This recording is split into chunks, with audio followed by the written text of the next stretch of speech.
coloquei as poligonais já colocadas aí. Então aqui o que a gente fez semana passada, colocação das curvas verticais. Beleza? As poligonais desenhadas. Gente, alguns detalhes sobre as poligonais. Esse PIV aqui, ó, esse outro PIV aqui, os que a gente trabalhou semana passada, se vocês prestarem atenção nos exercícios, eles sempre acontecem em estacas inteiras. Sempre o PIV está na estaca 37, 49, 90, nunca numa estaca quebrada. Por que isso? Porque sou eu que desenho ele. Se sou eu que desenho e eu tenho as estacas aqui embaixo, por que não colocá-lo em cima de uma estaca inteira? Para que colocar ele um pouquinho para o lado? Então eu faço como uma obrigação puxar esses pontos em cima da estaca, me facilita. Já que o LV vai ser múltiplo de 40.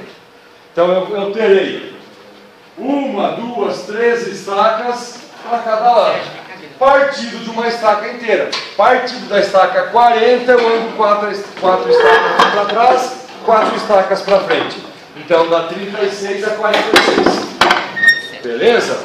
Então eu consigo facilitar o meu cálculo, colocando o PIV em uma estaca inteira. Só um comentário da semana passada, semana retrasada. Bom, agora, o que eu preciso fazer aqui? Eu tenho essa linha laranja, que é o terreno, eu tenho essa linha verde e a linha rosa, que é o grade da minha via. É por onde os carros vão andar. Então, agora, aqui eu tenho uma região de corte.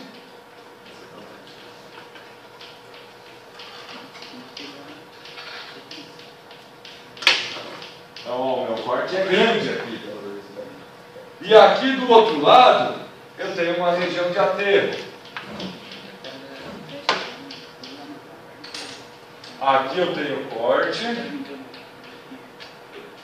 E aqui eu tenho um pequeno aterro, um pequeno corte. O que caracteriza um corte? Pensando em desenho.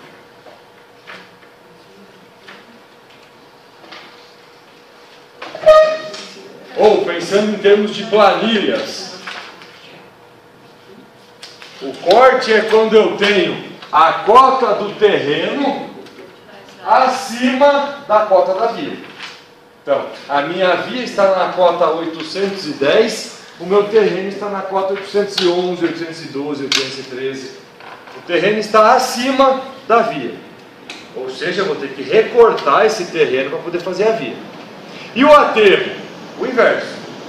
É quando a cota do terreno está abaixo da cota da via. A cota do terreno está abaixo da cota da minha via. Então isso quer dizer que eu terei um aterro. Se eu pensar aqui em termos de seção, agora a gente já começa a falar de seção também, as seções transversais. Isso aqui é a minha via. Então, as duas faixas, o acostamento. Aí eu tenho isso aqui.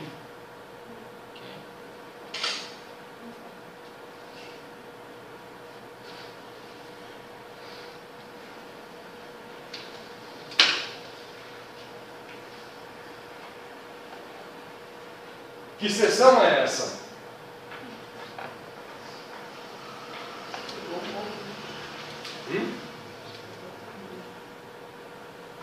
Entendi. Isso é um corte, isso é um aterro, isso é o quê? Aterro? Tem certeza?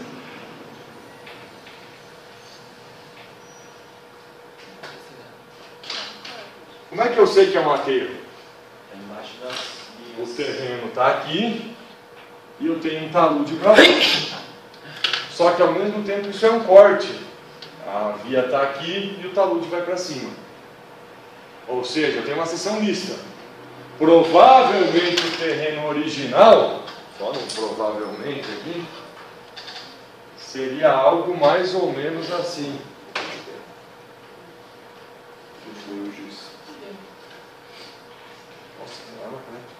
Provavelmente o terreno original fosse algo mais ou menos assim. Então, eu aterrei de um lado, cortei do outro. Faço ele dupla já para a gente verificar. Sempre que o talude for para baixo é aterro, sempre que o talude for para cima é corte. Ok? Então, o corte é um V, o aterro é um A. Quando eu faço o desenho, eu tenho a via, aterro, o terreno natural está aqui. Eu tenho a via, corte, o terreno natural está aqui. E eu tenho a mista, quando é um talude para cada lado. Beleza?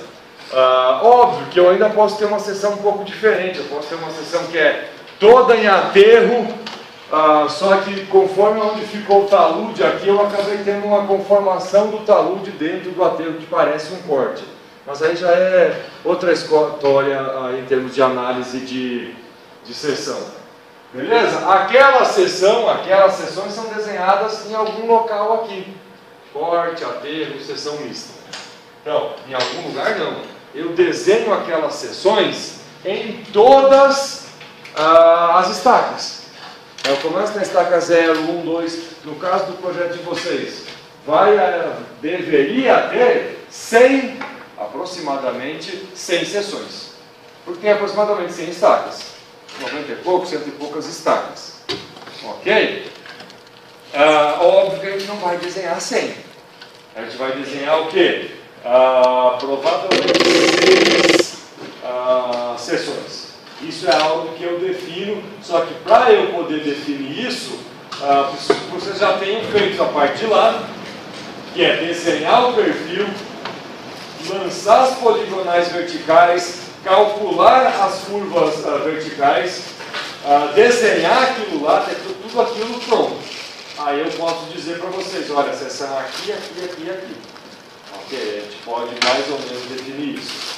Bom, quando aquilo está pronto, aí eu entro na análise da terraplenagem. Que aí no geral, aqui tem várias coisas escritas, mas no geral o que eu quero é isso aqui, cálculo dos volumes. Eu quero saber, bom dia, quantos metros cúbicos de material eu retirei dessa via. Gente, quando eu escavo, que material eu retiro da via? Solo? Ou eu retiro material X? Material X, porque pode ser solo, mas pode ser rocha. Pode ser solo mole, pode ser argila. Ok? Eu posso estar construindo a via numa região mais alagada, que eu vou retirar água. Ok? Porque eu vou drenar ela, ou eu vou ter que fazer aterro sobre o solo mole. É uma situação tanto quanto diferente. Então, N coisas podem ser retiradas de uma escavação. Não necessariamente solo. Embora a maioria seja solo. Ok? Seja o solo convencional. Então a gente pode dizer que quando eu escavo eu retiro o solo. Mas eu preciso saber que não é só ele que eu retiro. Pode ser escavação em rocha, pode ser escavação em solo mole, pode ser escavação em areia, pode ser escavação em um monte de... pode ser escavação em pedregulho. Ok? Eu trabalhei acho que eu até já contei, numa construção de uma hidrelétrica, que uma das ombreiras dela eram 2 morros, um de cada lado. O da esquerda, beleza. O da direita, quando começamos a escavar, o morro começou a cair, porque ele era um morro feito de pedregulho. Ok? Era um morro de pedrinha. Tudo bem, ele estava lá sólido pra caramba, você olhava, não tinha acontecido, você escavou aí 1 ou 2 metros, começou a achar pedregulho.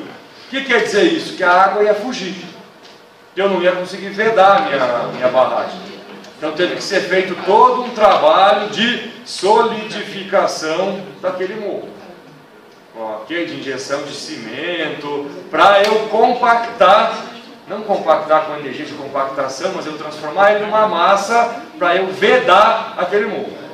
E para ele não cair quando eu escorasse a hidrelétrica, né? Porque eu vou fazer uma barragem, vou escorar ela nele. Demora, isso é coisa de 3, 4 anos. Se não mais, depende do tamanho, naturalmente. Essa era pequenininha. Gente, nessa hidrelétrica sempre tem engenharia, tem histórias interessantes. Nessa, apareceu para fiscalizar a obra, apareceu uma engenheira. Ok? Aí a mulher encasquetou que queria entrar no túnel de desvio.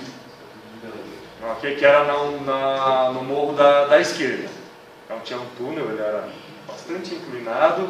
A mulher encasquetou que queria ir lá para conhecer a obra, para ver. Eu não vejo problema nenhum se ela quiser entrar no túnel. A questão é, a obra para. Aí, rapaz, até convencer a mulher, ela queria, porque isso é coisa do tempo das cavernas. Eu digo, pode ser do tempo das cavernas. Está fazendo uma caverna ali, inclusive, um túnel. Pode até ser, mas se a senhora entrar lá, vai parar a obra. Lembre-se que vai ter atraso, até eu conseguir catar todo mundo de volta. Por quê? Porque tem até um ditado que se fala, que eu não me recordo agora. Mas peão não aceita ninguém de saia dentro de obra escavada. Escavou túnel, a única de saia que entra é a santa. Você vai passar nos túneis da Imigrantes aqui, vocês vão ver que tem o altarzinho com a santa. Todos eles têm. É a única de saia que entra. Entrou a mulher e saiu. É superstição, é um monte de coisa. Mas, fazer o quê? É uma mão de obra de baixo nível, tem toda... A mulher quis entrar, ela começou a ficar com o voar para fora. Sai tudo correndo. Superstição. É tipo assim, não, vai cair, vai não sei o quê. A partir daquele momento, qualquer desgraça que aconteça, a culpa é dela. Viu? Entrou. Achou. Entrou a mulher, fazer o quê? Eu caio, aí vira tudo, aí a gente conseguiu contornar, ela viu um pouco, percebeu todo mundo saindo, e aí por quê? Digo, conhece a lenda, não conhece? Achei que fosse lenda. É lenda para quem não está aqui, para quem está aqui de lenda não tem nada, é realidade. Ou manda um cara para fiscalizar, ele entra, não tem problema nenhum, ou vai parar a obra. E amanhã vai cair uma pedra, vai rachar, vai vazar, a culpa é sua. Mas não interessa, a culpa não é dela, pessoa, é de ter entrado alguém. A mulher também de saia, né? Mas é a lenda que tem lá. A lenda que tem na construção de túneis. Parece que está mais tranquilo hoje em dia, isso faz tempo. Mas para ver como tem coisas aí que permanecem esquisitas. Então, eu vou calcular área, volume. O que me interessa aqui? Volume de material que eu vou movimentar. Quanto de material eu vou escavar, quanto de material eu vou aterrar. Então, eu tenho uma escavação aqui, eu tenho um aterro aqui. Eu tenho uma escavação aqui. Aqui eu tenho um terreno bastante tranquilo. Mas essa escavação, aí vem as perguntas. O material escavado aqui, eu uso para aterro aqui? Depende. Lembre, o sinônimo de engenharia, depende. Depende do quê? Do material que eu estou escavando. É solo? Então eu posso usar aqui. É rocha? Então muito provavelmente eu não vou utilizar aqui. Ok? Tudo depende da característica desse material. Supondo um material bom, ok? Um solo tranquilo, nada de esquisito. Se eu escavei aqui, eu vou aterrar aqui? Sim. Também depende. Do que? Da distância. Aqui eu desenhei genérico. Qual é a distância daqui até aqui? É econômico levar esse material? Por exemplo, o Rodoanel Trecho Sul. Teve um monte de escavação, um monte de aterro. Não necessariamente o material escavado foi usado no aterro. Por quê? Porque tinha uma barragem no meio do caminho. Tem a Guarapiranga no meio do caminho. Se eu escavo de um lado, não necessariamente eu atravesso uma barragem para levar do outro. Ou atravesso o lago ali para levar para o outro lado. Por quê? Porque a ponte não está pronta ainda. Então eu tenho que dar toda uma volta para fazer o aterro do outro lado. Muitas vezes é mais econômico aqui do lado, aqui ó, na lateral, eu fazer o que a gente chama de uma jazida, ou seja, eu escavo o material para aterrar aqui. Esse material que eu escavei aqui, eu crio um bota fora, nesse ou naquele lado aqui. Óbvio que a jazida e o bota fora acabam me dando um maior dano ambiental. Por quê? Porque é um novo local de escavação. É um local que eu vou depositar material onde tem lá mato, grama, e eu vou depositar material. Então isso me dá hoje em dia, isso me dá um problema ambiental. E aí eu vou ter que ter um relatório ambiental disso.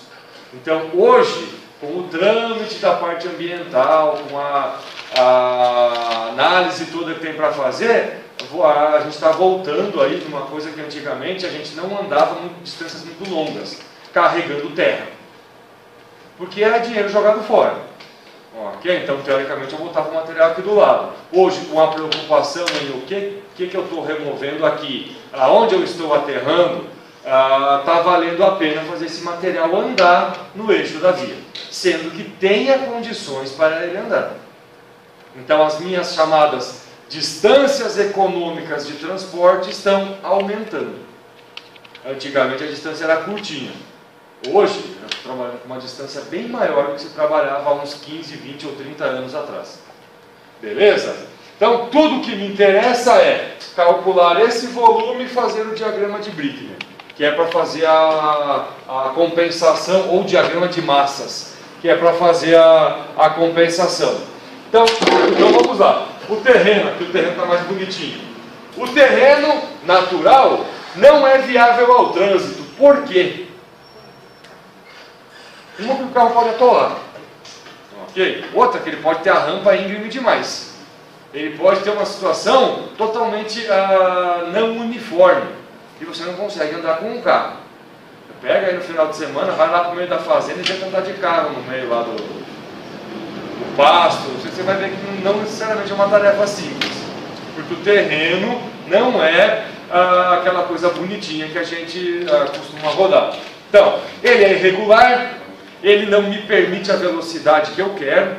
Então, de repente, eu até ando naquele terreno, mas muito devagar. Não ando a 80, 90, 100, 120 km por hora. Ele pode ter uma inclinação excessiva demais, pode ser muito íngreme, eu não consigo subir. Pode ter problema na curvatura, então pode a curva ser acentuada demais, tanto côncava quanto convexa. Normalmente tem uma drenagem não satisfatória. Como assim o terreno natural não tem drenagem satisfatória? Quando chove, não é que ele alaga. Quando chove, ele vira barro. Porque aquele material não absorve toda a água que cai em cima dele. A rodovia também não absorve. Só que a rodovia eu jogo isso para a lateral. E aí eu dreno numa canaleta e coloco ele num local apropriado. O terreno natural não tem isso. A água cai, tudo que não infiltrar vai ficar em cima. E a capacidade de suporte. Esse solo pode ser um pouco mole demais, o carro pode atolar. Então eu vou colocar um veículo pesado, esse material pode não ter capacidade de suporte aí para resistir a essa carga que eu estou colocando em cima dele. Então, para tudo isso, gente, mesmo antes da gente ter as rodovias pavimentadas, as rodovias eram desenvolvidas. Eu ia lá com o equipamento e nivelava o terreno. Se vocês forem aqui para o interior, mais ou menos 80 e poucos, 82, 83% da nossa malha rodoviária não é pavimentada. Ou seja, são vias lá vicinais, locais, que a prefeitura coloca cascalho, passa a motoniveladora lá para nivelar, coloca cascalho, muitas vezes passa um rolo para dar uma compactada, às vezes não, e você consegue rodar com uma capacidade de suporte um pouco melhor até a primeira, segunda, terceira, quarta chuva. Intertravado é considerado pavimentado? É pavimentado. Eu tenho basicamente o pavimento rígido, que é o concreto, o pavimento asfáltico, que é o que a gente tem aí na cidade, e os pavimentos semi-rígidos, que são os blocos, o paralelepípedo, o bloco intertravado, N tipos ou outros tipos de blocos que a gente pode... Esse videozinho no intervalo eu pego um outro vídeo, uma maquininha que constrói bloco intertravado, é bem interessante. Bom, essa superfície deve ser alterada ou conformada. Gente, para que eu faço isso aqui, ó, esse grade todo? Para duas coisas.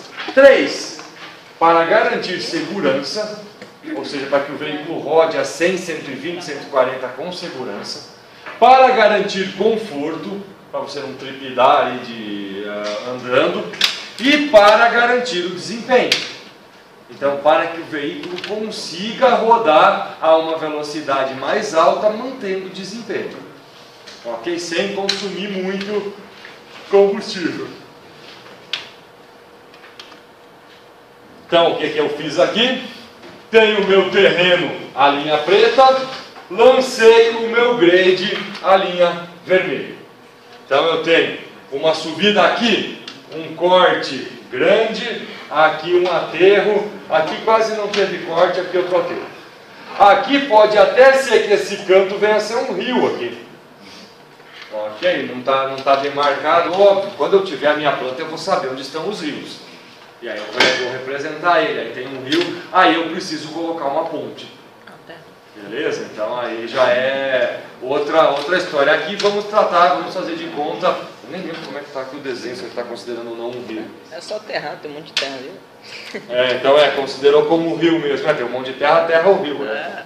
Então, ó, eu tenho um corte aqui, eu tenho um aterro aqui, aqui realmente eu tenho um curso d'água, eu vou fazer uma ponte aqui em cima.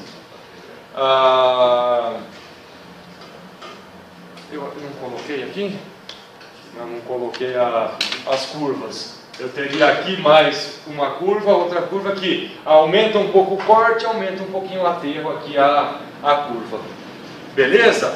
Gente, detalhe, uma rodovia construída no nível, onde não tem nem corte nem aterro, vai ter corte. Esquisito, né? A rodovia que não tem nem corte nem aterro vai ter corte. Porque eu não construo, mesmo se eu pensar assim, esse terreno é plano. Eu estou aqui na região de Brasília, ou para o sul, onde a região de Brasília é a região de Planalto, para o sul, região de planície, onde o terreno é mais plano. Se eu pegar aqui de São Paulo para frente, tem locais que a via passa no nível do terreno, basicamente.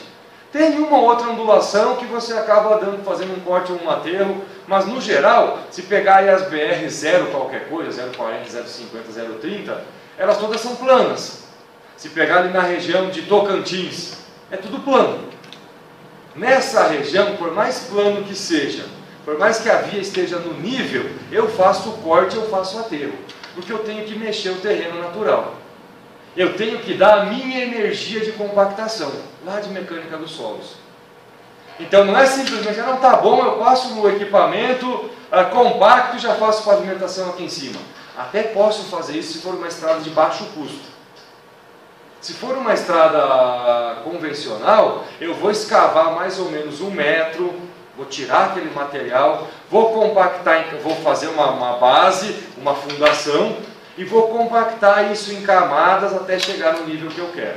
E se ela está bem no nível, o geral é eu subir essa estrada um pouquinho. Ok? O terreno está aqui, eu subo essa estrada aí meio metro, 1 metro, por causa da água. Ok? Para não, se eu construir ela no nível, eu posso ter problema com chuvas, com inundações. Ok? Eu não tenho para onde fazer essa água correr. Está tudo no mesmo nível. Então, por mais plana que seja, por mais melhor terreno que eu tenha, eu vou escavar e vou aterrar. Ok? Vou escavar e vou aterrar. Escavar para quê? Para chegar na energia de compactação que eu preciso. Aterrar para quê? Para que a via fique um pouco mais alta do que o terreno original. Bom, as atividades que eu tenho aqui no eixo da minha via, que atividades eu tenho? Começo com desmatamento e limpeza da plataforma. Então, naquele eixo lá tem um monte de árvore. Então eu tenho que fazer o desmatamento, eu tenho que tirar as árvores, não tem outra solução. Construir uma estrada é arrancar árvores. Óbvio que eu tenho que arrancar a menor quantidade possível de árvores. Então, se a gente pensar na Imigrantes, a Imigrantes antiga teve um impacto ambiental. A Imigrantes Nova, o impacto ambiental foi 8 ou 9 vezes menor. Por que isso tudo? Novas tecnologias, nova preocupação. Então, quando a outra foi construída na década de 70, não tinha toda essa preocupação ambiental. Ok? Então se fez um monte de canteiro de obra, vai escavar desmatando, vai fazendo o que precisa. Nessa obra nova, já anos 2000, não deu para ser assim. Então, se vocês passarem e descerem para Santos prestando atenção na rodovia, vocês vão ver que quando elas se cruzam, a via antiga os pilares são sempre 4. É um conjuntinho de 4 pilares que desce e eles são próximos. Se você pegar a via nova, é um pilar único, que é um novo padrão, nova tecnologia, e ele é quase mais do que o dobro do espaçamento dos antigos. Então eu tenho menos pilares, menos desmatamento para colocar a base do pilar. Os canteiros de obras ficaram menores, os equipamentos reduziram. Então, e houve também a racionalização do canteiro de obra. Eu não construí um canteiro de obra para cada pilar. Eu construí um canteiro de obra central e fui andando para todos os outros. Então eu facilitei, óbvio que tem uma norma que exige isso. Tem uma preocupação ambiental que exige isso. Senão a gente faz um método mais simples. Gente, alguns detalhes da engenharia. Praticamente nada é impossível para a engenharia. Pode ser mais difícil, pode ser que hoje seja inatingível. Amanhã, não sei. Ok? Então a gente pensa várias obras que existem hoje, se a gente voltar aí no tempo, ela seria impraticável. Hoje ela é totalmente normal. Ok? Então, por exemplo, o túnel lá ferroviário que tem no Canal da Mancha, ligando a França à Inglaterra. Se voltar aí, quando ele foi projetado 100 anos atrás, ele era impraticável. Ele foi projetado 100 anos atrás. Queriam fazer uma ilha no meio no começo. Tinha vários, mas lá é muito profundo para ter. O projeto é de mais de 100 anos, inclusive, de se fazer uma ligação. Até chegar aí em década de 80, 90, que construíram. Teve tecnologia para construir. E você acha que foi perfeito? Não foi. Teve 1 metro de erro. Um shield saiu de um lado, não é isso, mas um shield saiu da Inglaterra, um saiu da França, eles se encontraram no meio, com 1 metro de erro. Você pensar que é embaixo do mar, 1 metro de erro não é erro, né? É um pequeno desvio ali que erro seria um chegar aqui e o outro aqui.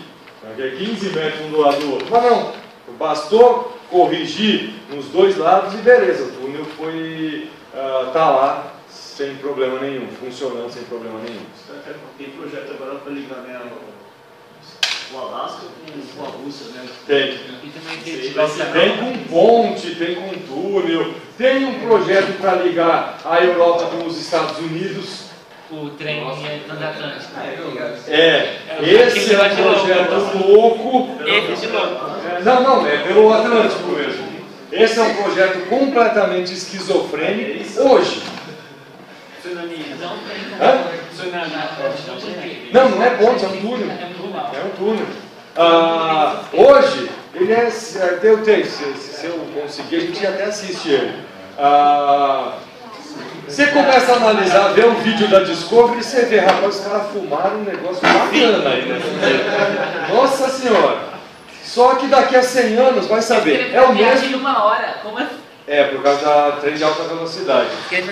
Se você pegar esse projeto do túnel lá do Canal da Mancha, se você voltar 100 anos atrás, o cara era lunático.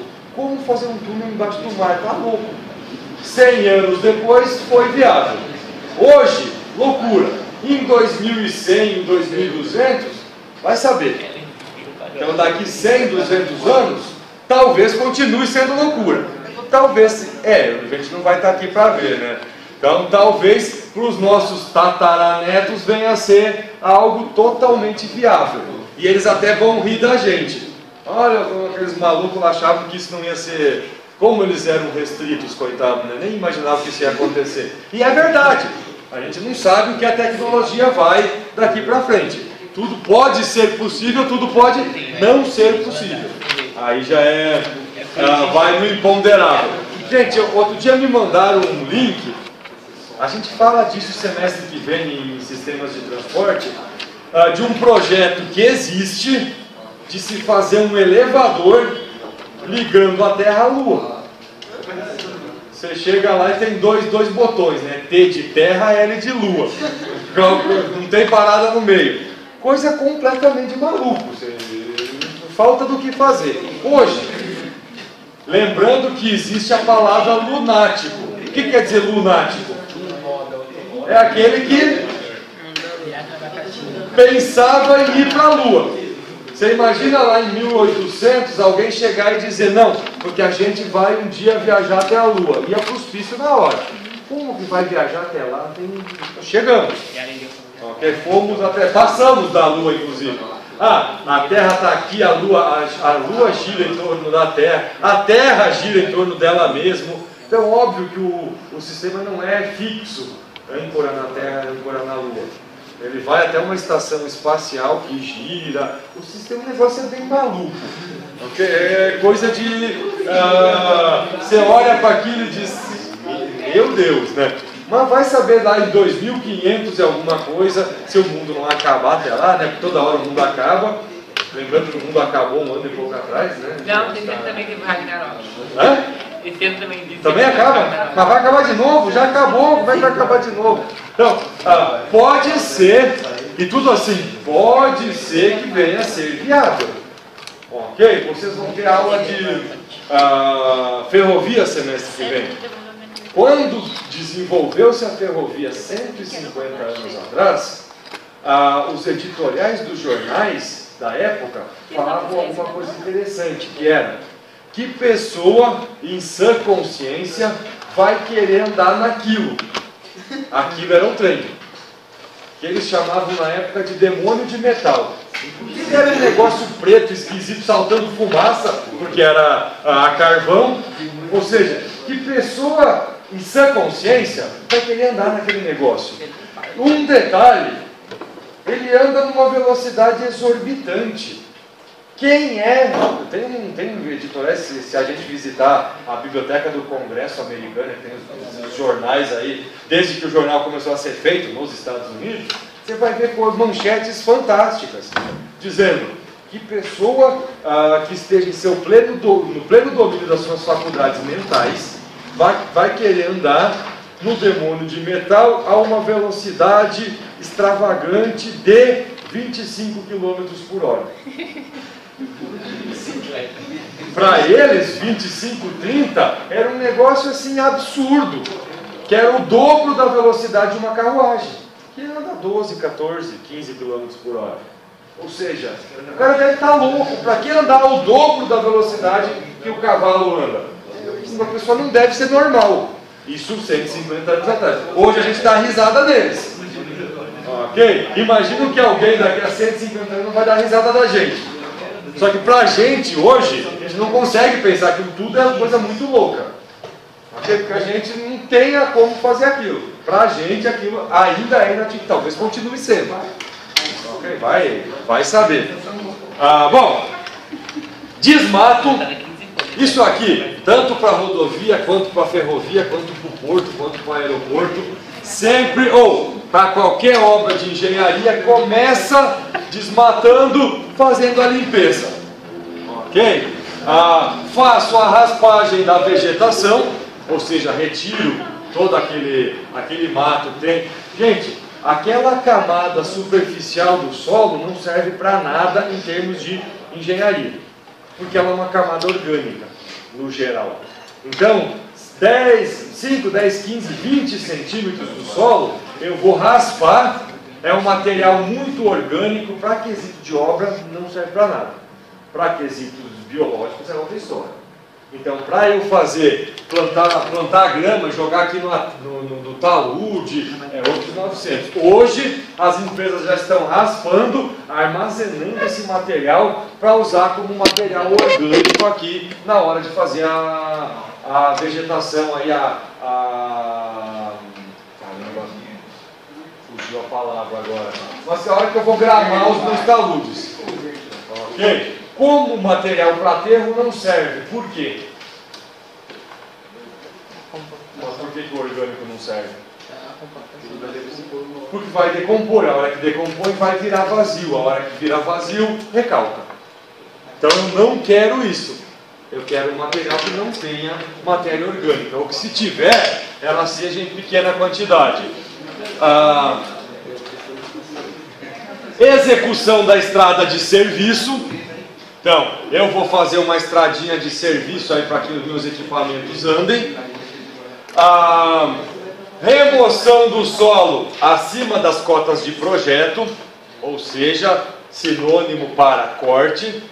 Transporte do material, aterro nos locais com cotas superior ao terreno. Então, aonde eu tenho solo acima da cota de projeto eu removo, onde eu tenho solo abaixo eu aterro. Vou compactar, vou fazer a conformação das plataformas e dos taludes, vou fazer as valas para o serviço de drenagem e vou fazer as obras civis finais. Pronto, minha rodovia está feita. Beleza? Isso aqui é tudo que eu faço na via. Óbvio que se eu for desmembrar, tem várias outras atividades. E eu só vou fazer isso depois do projeto pronto. Para saber aonde eu vou desmatar. A curva é para cá, a curva é para lá. Aonde eu vou fazer... Não, mas aqui dependendo do corte, eu não preciso nem me preocupar muito com o desmatar, porque o corte vai ser muito grande. Ok? Então, ou o corte é tão grande que virou um túnel. O aterro é tão grande que virou um viaduto. Ok? Se vocês pensarem na Imigrantes aconteceu isso. Tem cortes tão grandes que ia acabar com o morro. Então você transforma ele em túnel. Tem aterro tão grande que também ia acabar com a serra. Então você não vai fazer um aterro daquele tamanho, obviamente, você faz um viaduto. Sempre que vocês passarem naqueles viadutos, passem imaginando, isso aqui era um aterro. Imagina o tamanho que aquele aterro ia ficar. Aquele talude, quanto escalonamento ia ter? Ia chegar lá em Santos quase o escalonamento do talude. Ou seja, não tem a menor lógica. O que você faz? Viaduto. Beleza? Depois, a terraplenagem é o item mais caro em uma construção rodoviária, ferroviária, aeroportuária, portuária. Sempre escavar nessas obras que são lineares é uma atividade muito cara. Numa obra de engenharia civil convencional de um prédio, talvez não seja tão caro. Tudo depende até onde vai a minha escavação. Ok? Como o meu prédio ele é muito mais alto do que largo, a escavação acaba sendo mais restrita. Então ela pode ser que a execução da estrutura venha a superar o valor da escavação. Eu estou fazendo um prédio, pensem nesses prédios lá nos Emirados Árabes, que tem um prédio que tem 800 e não sei quantos metros de altura. A estrutura dele ficou bem mais caro que a escavação. Ok? Quase que com certeza. No caso da rodovia não, porque ela é linear. Toda ela tem que ser apoiada, então eu tenho que escavar linearmente a via. A escavação vira algo aí gigantesco dentro dos custos de uma construção rodoviária. Então, mais caro a escavação, segundo o transporte, terceiro a compactação. Então, escavar é mais caro do que aterrar. Ok? Escavar é bem mais caro do que eu fazer um aterro.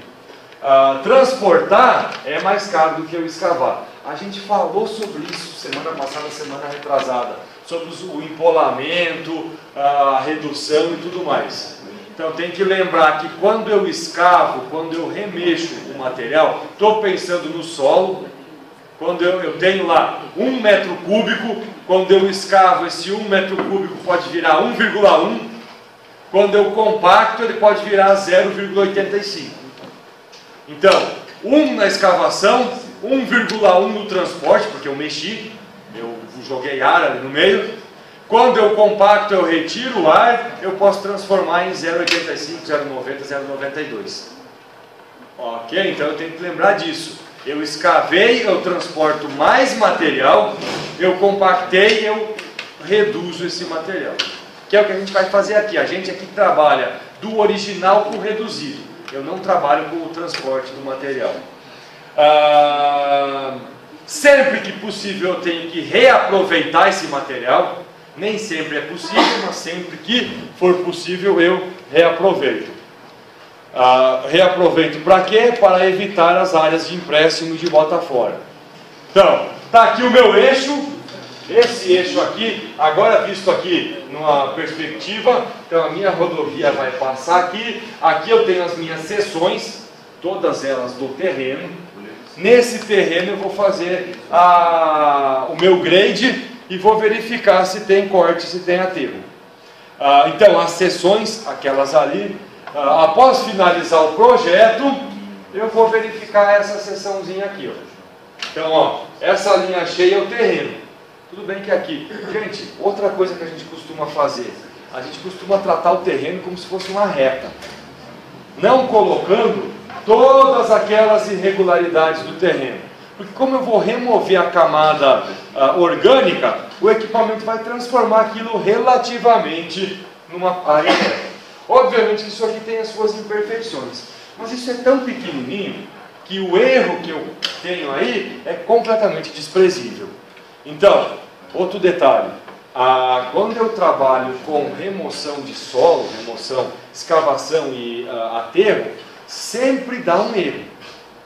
Porque se eu for fazer, realmente esquadrinhar com um satélite para ver todas as imperfeições, o projeto fica caro demais. É melhor eu saber que vai ter um erro.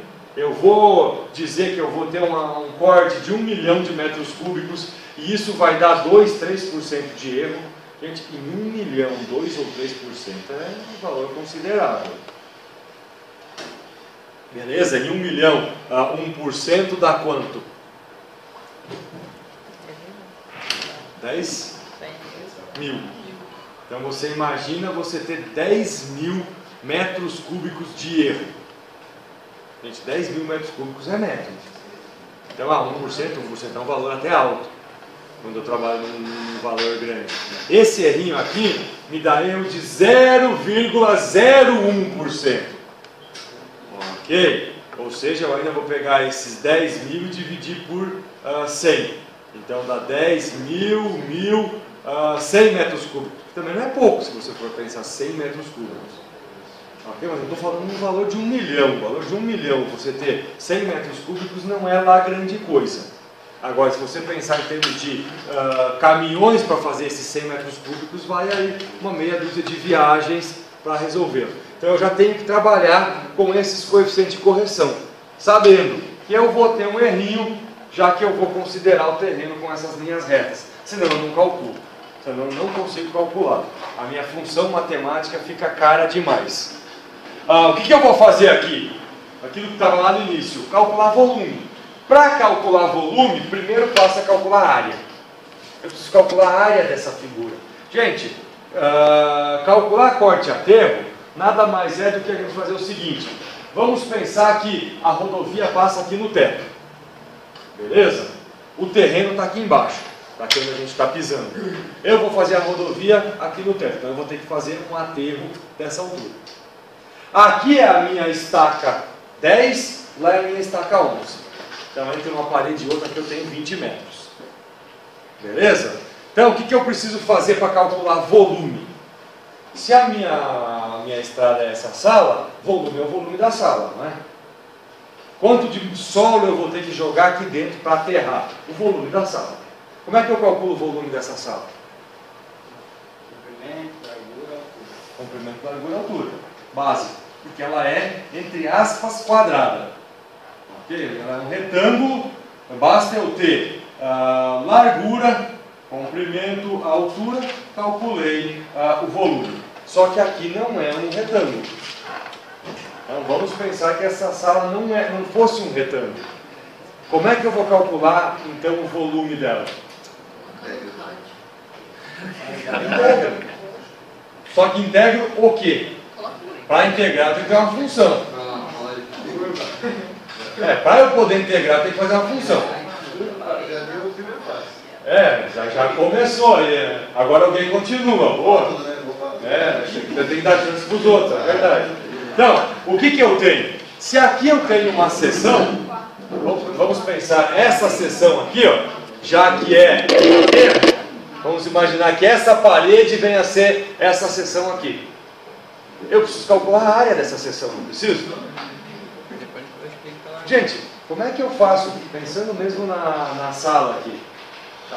Tenho comprimento, largura, altura. Mas para calcular o volume eu pego largura vezes altura. O que eu tenho se eu fizer a largura da sala vezes a altura? Aqui a sala tem 10 metros e a altura é 3. Eu tenho 30 metros quadrados. A área dessa parede. Ok? A área dessa figura. Beleza? Então eu calculei essa área. Aí eu vou para outra parede lá, que é a outra estaca, faço a mesma coisa. Base, ou seja, largura vezes altura. O que eu calculei? A área daquela outra parede. Que, como é um retângulo, eu não precisaria fazer isso. Só que vamos supor que essa sala fosse afunilada. Aqui eu tenho 30 metros quadrados. Lá eu tenho 26 metros quadrados. Ou seja, eu tenho um tronco de cone. E aí, como é que eu calculo a área dele? Quando deixa de ser um quadradinho? Uma pirâmide. Como é que eu calculo o volume de uma pirâmide? A área da base mais a área do topo, que no caso da pirâmide é 0, né, porque ela se encontra aqui em cima, vezes a altura dividido por 2. Ou média das áreas da base vezes a altura. Então eu vou fazer 30 mais 26 dividido por 2, que vai dar 28. Ou seja, eu criei uma base média. Eu transformei isso em um retângulo, vezes a distância, vezes a altura. Só que o único detalhe aqui é que essa figura... Gente, é isso aqui. Ó. Eu quero calcular esse volume. Vamos supor que fosse bonitinho. Eu tenho a área aqui, eu tenho a área aqui. Se eu calcular essa área, eu faço a média entre as duas e multiplico pela distância. Então, o tronco de cone que está de pé. Aqui a nossa estrada está deitadinha. A única diferença é que ao invés de estar de pé, ela está deitada. Então eu tenho essa seção aqui, outra seção parecida com essa no outro lado. Eu calculo a área dessa seção, calculo a área da outra seção, faço a média entre as duas e multiplico pela distância. O detalhe é, qual é a distância entre duas seções? 20 metros. Então vai ser vezes 20 sempre. Como é que eu faço a média entre duas áreas? Somo e divido por 2. Então eu vou ter aqui, ó. Vou ter área 1 mais área 2 dividido por 2. Vezes 20. Vezes 20 dividido por 2. Vezes 10. Então, eu tenho a soma das duas áreas vezes 10. Por que vezes 10? Porque é o 20 dividido por 2. Ok? Mas, antes de chegar, isso aqui é cálculo do volume, que é a parte simples. A parte complicada é calcular a área. Como é que eu calculo a área dessa figurinha aqui, ó? Essa parede é fácil. E aquela figura? Desenho ela no AutoCAD. Se eu tenho ela desenhada no CAD, basta eu clicar lá e me dar a área. Ele me dá a área. Só que para isso eu preciso desenhar sem estacas, que é um trabalho relativamente braçal, é complicado. Estagiário. Trabalho para estagiário. Quem sabe usar o Civil 3D, o Civil já me dá todas as estátuas, todas as seções. O Civil eu mando ele cortar lá de 20 em 20 e desenhar as seções, ele desenha 100 em alguns instantes. Como eu não sei usar o Civil, como eu não quero desenhar no CAD, eu vou fazer o cálculo dessa seção. Ok? Deixa eu ver o que ele fala aqui na sequência que eu já não lembro mais. O passo para obter. Então, primeiro eu preciso obter a área. Então eu vou fazer o que aqui? Esse terreno aqui embaixo, ondulado, eu vou fazer assim.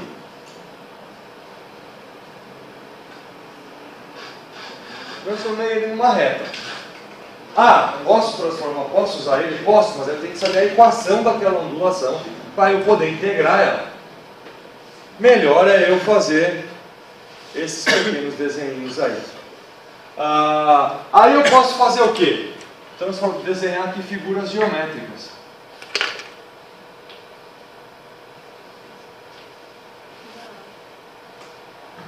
Tem uma sucessão de triângulos, parece uma treliça.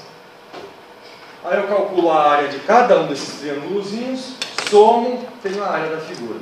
Dá um trabalho. Ok, vou ficar. Uma que eu tenho que desenhar todas as seções, outra que eu tenho que ficar desenhando o triângulozinho e calculando a área de cada um. Óbvio que se eu desenhei no CAD, eu não preciso fazer isso aqui. Se eu desenhei no CAD, eu vou lá e digo para ele, olha, eu quero essa área aqui, ele me diz a área que eu tenho, tendo ou não a ondulação aqui embaixo. Mas eu não vou desenhar, não vou fazer essas figurinhas, eu não vou fazer tudo isso. Então eu trabalho com Gauss, que é a integral de área. Ok, eu vou ter pontos.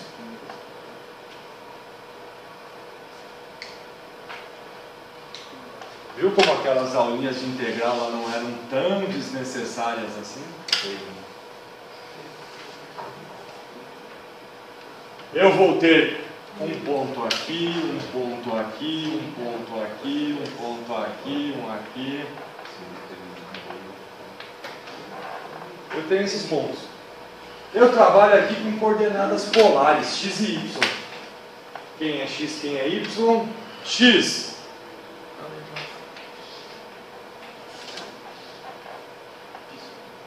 Y vai ser quem? A cota.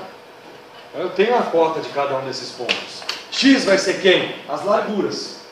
Não vai ser o comprimento, porque eu estou olhando agora a seção. Então eu olho aqui a minha via, eu tenho largura da faixa, se eu tiver um acostamento, eu tenho largura do talude, eu tenho isso. Só que esse eixo não está aqui, esse eixo está aqui. No meio. Então eu vou ter as distâncias, os x, e eu vou ter as cotas, os y. Então, para cada ponto desses, que eu posso numerar aqui, e esse ponto está fora do lugar, esse ponto teria que ser aqui, eu vou numerar aqui: 1, 2, 3, 4, 5, 6, 7, 8, 9 pontos nesse meu caso aqui. Eu tenho 9 coordenadas polares. Para cada uma delas, eu tenho um parzinho. Então, o ponto 1. Quais são as coordenadas polares do ponto 1? X é quanto? 0. Y é quanto? A altura. Vamos chamar aí de H. Não sei, né? Preciso ter essa altura aqui. Ou a cota da altura.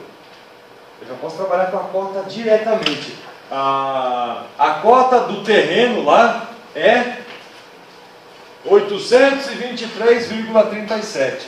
Então aqui, ó, cota da via. Ponto 2. Qual é o x do ponto 2? Largura da faixa.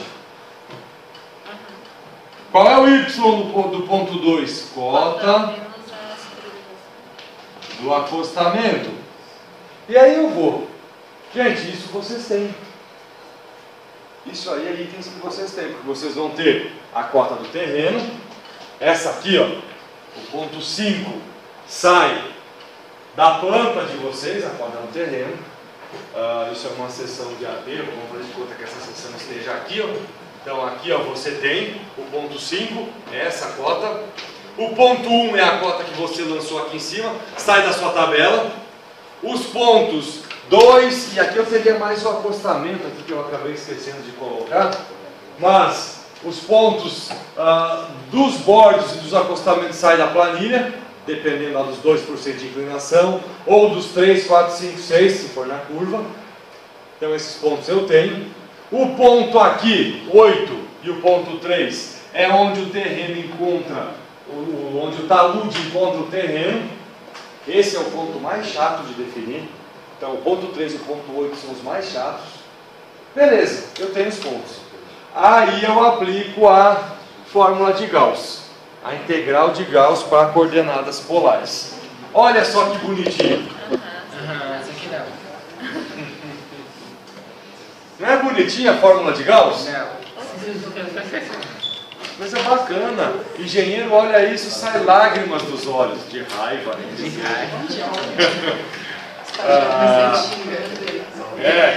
Pode ser. Então, eu tenho aí a minha integral montadinha. Aqui no meu caso, olhem no livro, é que aqui a minha tem um pequeno errinho. Aqui é x1, y2, x2, y3, e aqui é o inverso. Então ela é, não lembro em que página está, mas confiem na do livro que eu esqueci de novo de alterar a minha equação para a equação correta. Isso é o famoso Ctrl+C, Ctrl+V na pressa. Faz problema. 121, vocês podem ver como está diferente da minha aí. x1, y2, x2, y3 e depois aqui do outro lado y1, x2. Então prestem atenção nessa. Gente, isso aí vocês podem fazer para calcular a área lá no projeto de vocês. Vocês têm os x, vocês têm os y. Ou vocês terão os x, vocês terão os y. Quando fizerem esse terreno aqui. Quando fizerem a via. Quando aplicarem aquela tabelinha modelo que está disponível lá. Beleza? Então a gente usa essa aqui, porque eu já tenho o Excel aí montado, bonitinho, para me ajudar a fazer isso. E o senhor vai disponibilizar para nós? Não, eu não tenho. Eu já tenho montado. E olha que eu não tenho. Essa aí é uma que eu não tenho.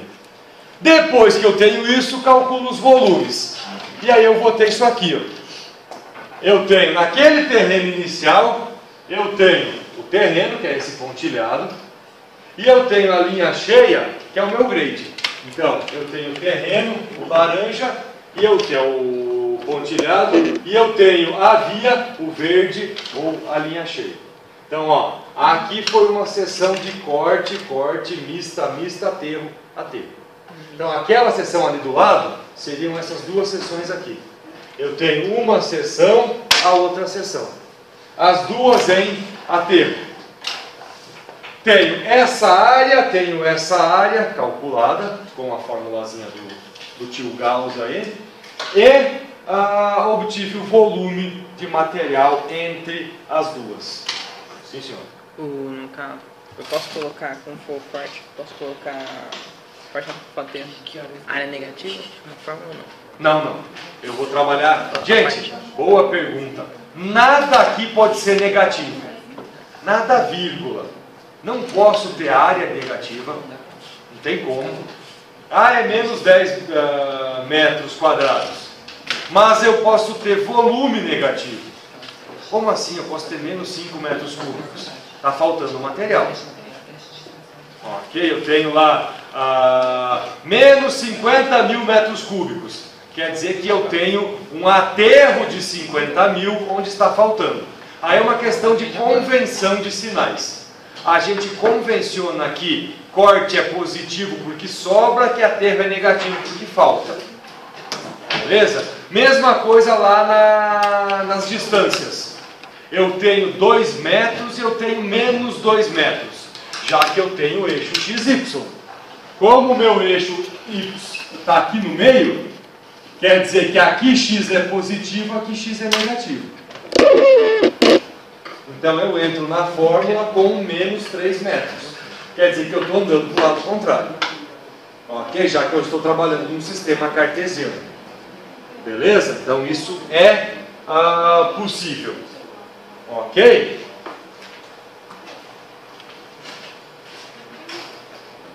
Aqui é o que a gente já falou. A redução de material a gente também já falou que tem a redução. Gente, essa... Que horas são? 5 para as 11, provavelmente. Não é 5 para as 11? Normalmente a gente pergunta que horas são, é 10 para as 11. Então, a gente vai parar aqui, a gente vai fazer o intervalo. Parar aqui para fazer o intervalo. E já voltamos aí com mais alguns comentários.